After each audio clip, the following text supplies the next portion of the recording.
Welcome PSI 29 attendees, and thank you to the conference organizers for allowing me to pre-record my session of fluid assembly. Today I'm going to be investigating urban bourbon placemaking as a choreographed rehearsal and performance of aesthetic public space. And to start us off, I'd like to toast you, and I will be encouraging people to take a shot whenever they hear the terms bourbon or whiskey throughout my talk. So here's to bourbon, here's to a sober performance.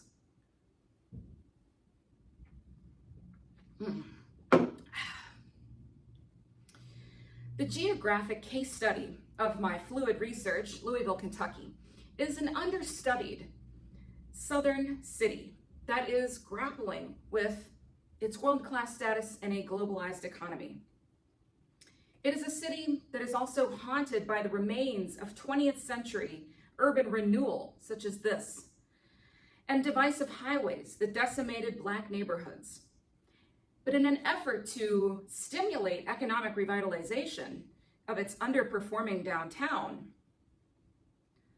contemporary metro government has involved corporate bourbon executives who are currently revitalizing downtown through creative bourbon placemaking and bourbon-based tourist branding. Looks like I'm out of bourbon. I'll just have to get another shot. Now, where were we? In an effort to stimulate economic revitalization of its underperforming downtown, contemporary metro government and corporate bourbon executives are currently revitalizing downtown through creative placemaking and bourbon-based tourist branding in tandem with the redevelopment of low-income and primarily Black neighborhoods in the West End Russell neighborhood, where the 26-year-old EMT Breonna Taylor was from. And as scholars Josh Poe and Jessica Bellamy assert, the Russell neighborhood, where Breonna Taylor was from, was once a thriving Black-owned business district, but suffered from fiscal abandonment until it was recently targeted for redevelopment by local government and private real estate interests. Taylor's murder by white police officers in Louisville in 2020 focused acute attention on the direct connections between West End gentrification and racialized police violence. And in this slide, you can see West End Russell poverty is at least 60%, and now it's up even over that. So specifically, real estate development projects funded by Bourbon dynastic wealth, cheers, in the West End led some critics to believe that development and gentrification of the West End also indirectly led to the killing of Breonna Taylor.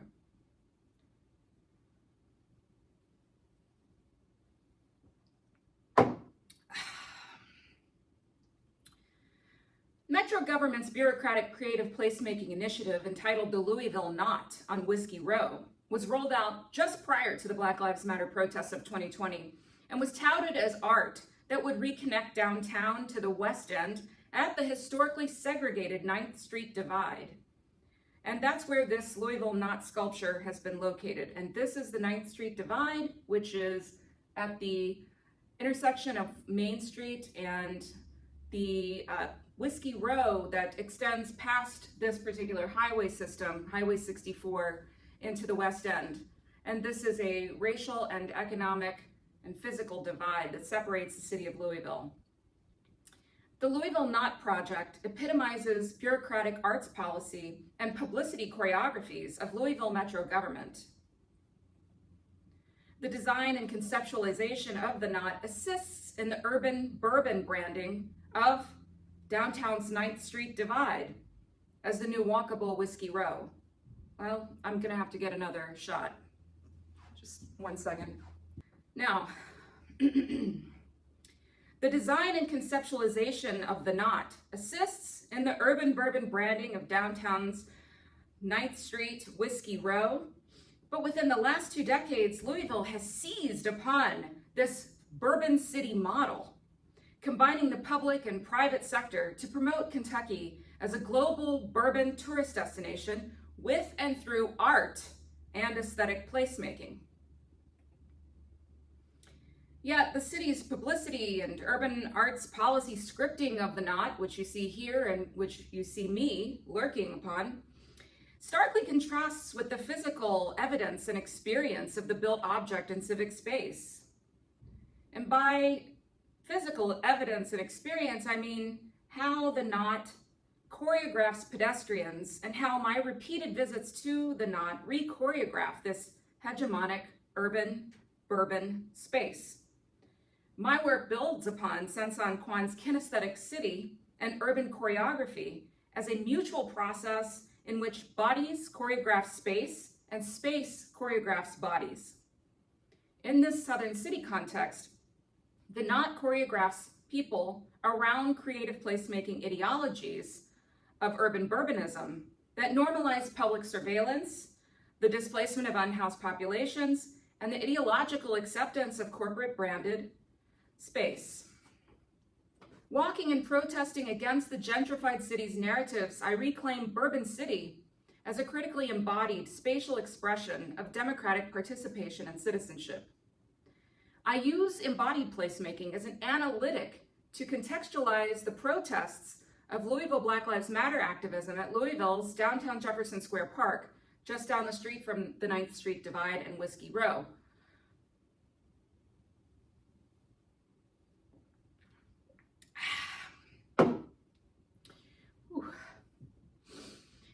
Occupying this downtown civic space in the center of government power and renaming it Breeway after Breonna Taylor, Black Lives Matter countered the park's hegemonic placemaking.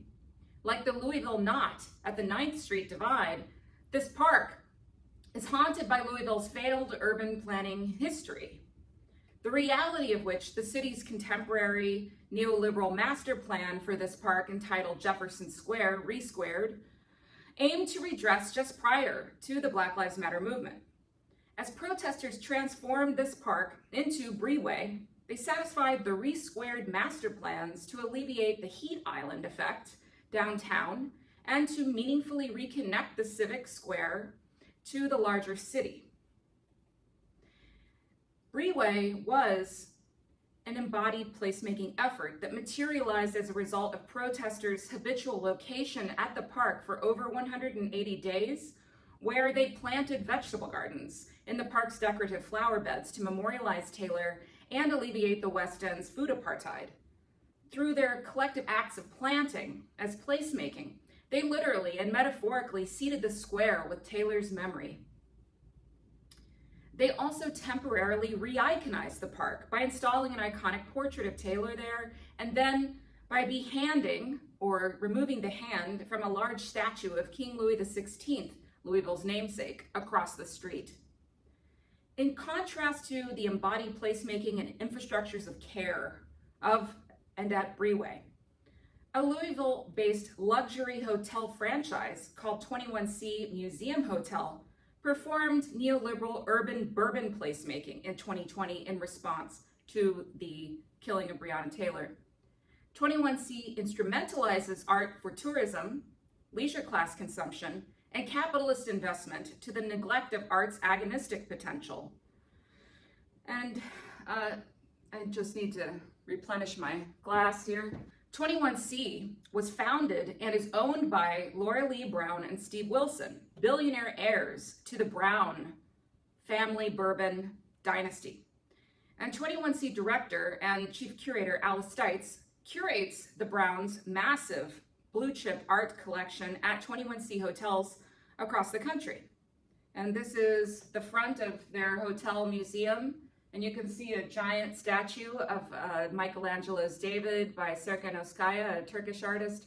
This is over 12 feet tall, and it stands in front of the hotel as the tourists and bourbon flaneurs walk down Whiskey Row, and you can see all of the Bourbon District signage that flanks their passage. And this is the curator Alice Stites next to Steve Wilson and Laura Lee Brown, the billionaire heirs to the Brown family bourbon dynasty. And in 2020, the CEO of 21C, Craig Greenberg, was also planning to launch his campaign for mayor and has since become the mayor of Louisville after surviving an assassination attempt by a former Black Lives Matter protester. During the protests of 2020, the Bourbon-funded Museum Hotel curated an augmented reality-based memorial artwork dedicated to Breonna Taylor entitled She Ascends, directly across the street from Breeway at Jefferson Square Park.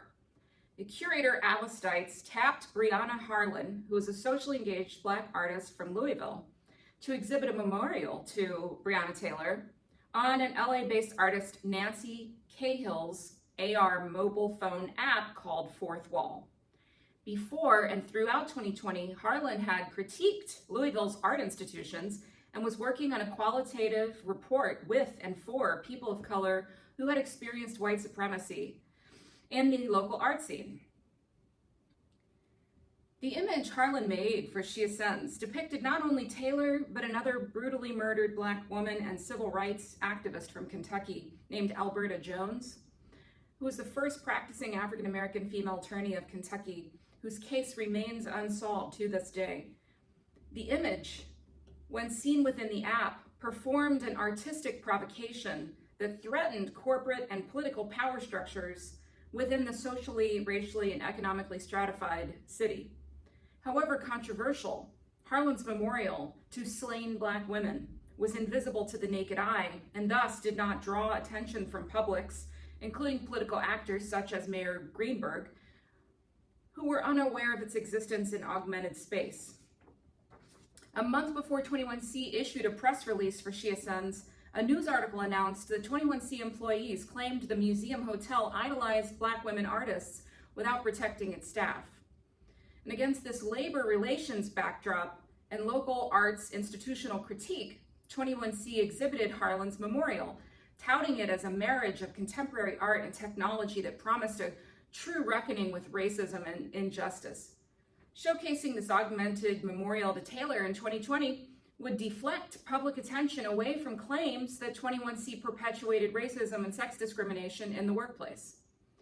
Through the geolocation of She Ascends in the Fourth Wall app and the individual users' interactions with the app in physical space, the artwork and app choreographed a digitally mediated and embodied experience of urban space. But due to the Fourth Wall app's lack of precise geolocation of the memorial and the lack of public signage alerting publics to the memorial's existence at the site, the app and the curator choreographed the memorial's placelessness. By not going through the city to officially place public signage for Harlan She Ascends in government space, 21C avoided having to truly care for and stand behind this memorial's counter-hegemonic imagery and digital activism in civic space. Risk avoidant, 21C gestured toward solidarity with artists and social justice activists while turning this critical monument into a vehicle for hotel virtue signaling, advertising, and urban bourbon placemaking.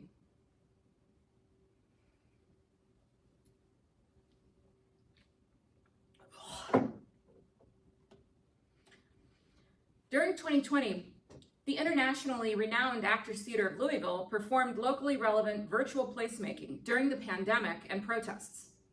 The theater mobilized a virtual civic space and artistic public sphere for critical dialogue surrounding the killing of Taylor, ensuing social unrest, the ongoing wealth gap between Black and white families, and other relevant topics.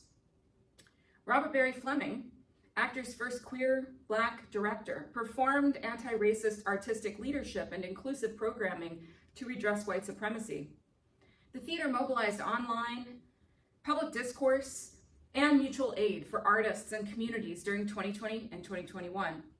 The 45th Humana Festival of New American Plays that year showcased a Black playwright, Idris Goodwin's Ali Summit, inspired by the 1960s anti-Vietnam War activism of Louisville native Muhammad Ali, you see here. Rolled out in virtual reality, Goodwin's Summit pointedly addressed structural racism and systematic injustices that led to police violence and ongoing health and wealth disparities in Louisville's largely segregated Black and brown communities. Yet, the social justice work that actors performed in 2020 was also entangled in the exploitative capitalist funding environment in which corporate bourbon foundations such as Brown-Forman gave to the nonprofit to offset the corporation's locally destructive impacts. These included subsidizing neoliberal aesthetic placemaking on Whiskey Row, land dispossession and gentrification of low-income Black neighborhoods, particularly in the West End, wealth and power hoarding, and environmental and property destruction caused by the unregulated growth of whiskey fungus on areas near bourbon storage facilities.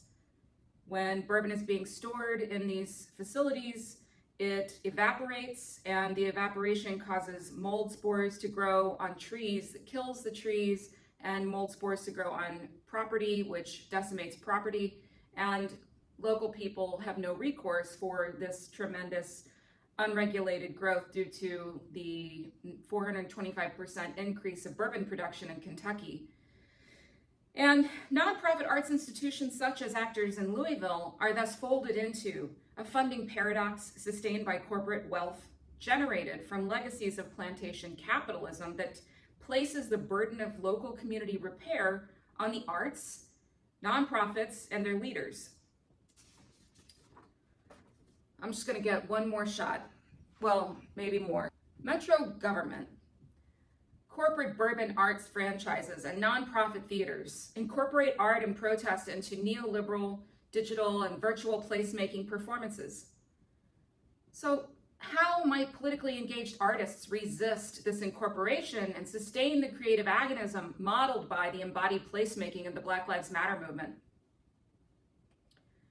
One recent public art project represents the promise and the tensions of current and future placemaking in Louisville. It's called Unknown Project by Josh Miller and Hannah Drake. Funded by a $75,000 National Endowment for the Arts, quote-unquote, Our Town grant, Miller and Drake's project honors, visualizes, and places the hidden names of formerly enslaved Black people along the Ohio River. Our Town is a creative placemaking grant program that requires artists to apply through a nonprofit organization and partner with local stakeholders to advance local economic, physical, and/or social outcomes in communities.